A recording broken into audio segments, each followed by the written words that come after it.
High ସାଙ୍ଗମାନେ ଆପଣମାନଙ୍କୁ ଆଉ ଗୋଟେ ନୂଆ ବ୍ଲଗ୍ରୁ ସ୍ୱାଗତ କରୁଛି। ସାଙ୍ଗମାନେ ଆପଣମାନଙ୍କୁ ମୋର ଗୁଡ଼୍ ମର୍ଣ୍ଣିଂ। ତ ସାଙ୍ଗମାନେ ବର୍ତ୍ତମାନ ଏବେ ଉଠିଛି, ମୁଁ ଏବେ ଶୋଇଥିଲି। ଓକେ, ତ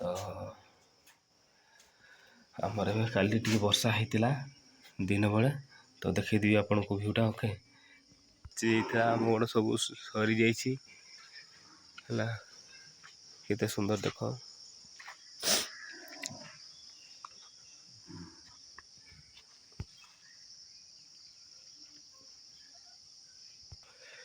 ଏଠି ଗୋଟେ ଷଣ୍ଢଟା ଗୋଟେ ଦେଖ, ବଳଦଟା ଭିତରେ ମୋତେ ଅନେଇକି ରହିଛି, କ'ଣ କରୁଛି ବୋଲି ସେ ମୋତେ ଦେଖିପାରୁଥିବେ।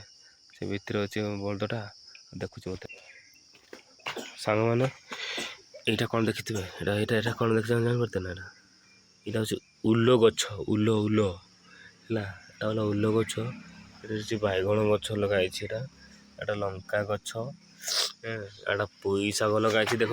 ହେଲେ ଏଠି କ'ଣ ଦେଖ, ଚାରିଆଡ଼େ ଫାଙ୍କା ହେଲା, ବାଡ଼ ଭାଙ୍ଗି ଯାଇଛି, ପାଣି ପାଖରେ ଟ୍ୟାପ୍ ଲାଗିଛି, ଯତ୍ନ ନେଉନାହାନ୍ତି। ଦେଖ ଆମର ଏଠି ଲୋକ ମାନେ ଘର ଲୋକ ଯେ ଆମେ ଏଠି ରହୁଛୁ ହେଲା। ଦେଖ ପୋଇ ଶାଗ ଅଛି, କେତେ ସୁନ୍ଦର ସୁନ୍ଦର। ଏଇଟା ଲଙ୍କା ଗଛଟା ବଡ଼ ହେଇଗଲାଣି, ଦେଖ କେମିତିକା। ସବୁ ଡ୍ରମ୍ ବି ଲାଗିଛି ଏଠି। ଗାଈ ବି ପାଖକୁ ପଳେଇ ଆସିଲେନି, ଖାଉନାହାନ୍ତି। ହେଲେ ଆଉ ଗୋଟେ ଜିନିଷ ଦେଖେଇବି ତୁମକୁ, ଏଠି ଗୋଟେ କୁଲିଆରେ ଗଛ ଗୋଟେ ଅଛି ଦେଖ ହେଲା। ମାନେ ଆମେ ସକାଳ ପାଇଲେ କୁଲିଆରେ ଗଛ କିଣି ଅନେଇଥାଉ। ମୁଁ ସବୁବେଳେ ଗୋଟେ ଜିନିଷ ହେଉଛି ଦେଖ, ଏଇଠି ମୁଁ ଯେତେବେଳେ ଶାଗ ହୁଏ ତ ଏଇଠି ଗୋଟେ ଦେଖ ଗଜା ହେଇଥିବ ଦେଖ ହେଲା। ଏଥିରେ ମୁଁ ନା ଏଇ ଡବେଇକି ରଖିଦେବି, ଗାଈ ଛେଳି ଯେମିତି ଛେଳି ଗାଈ ବଳଦ ଖାଇବେନି ହେଲା। ଏଗାର ହେଇଥିଲା ହେଲା, ମୁଁ ତୁଡ଼ିକି ନେଇଛି। ଏଇଟା ଗୋଟେ କୁଲିଆରେ ହେଲେ ଉପରେ ଆହୁରି ଅଛି ହେଲା। ତ ଏଇଠି ମୁଁ ଡବେଇ ଦେଇଥିବି ନା, ଗାଈ ଛେଳି ଖାଆନ୍ତି। ଏଥିରେ ଏମିତିକି ଡବେଇଥିବି ହେଲା, ଡବେଇଥିବି। ଏଗୁଡ଼ା ହେଲା କଥା।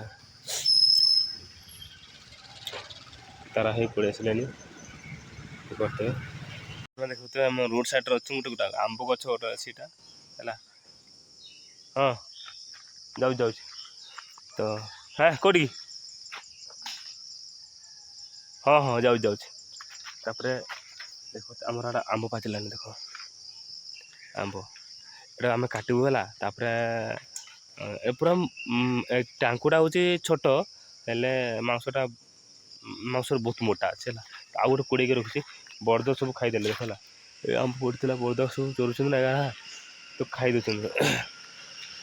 ଆଉ ଗୋଟେ ଦେଖଉଛି ତୁମକୁ ହେଲା।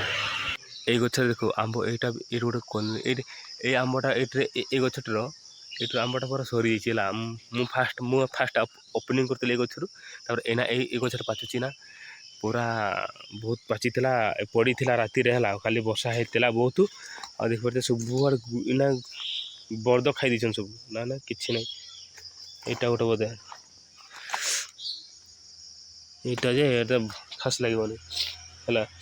ନହେଲେ ମିଠା ଆମ୍ବ ଏଇଟା ହେଉଛି ମସ୍ତ ଲାଗିବ, ତୁମେ ମାନେ ଖାଇଲେ ଜାଣିବ। ଏଇଟା ଗୋଟେ ରଖିଛି ଦେଖ,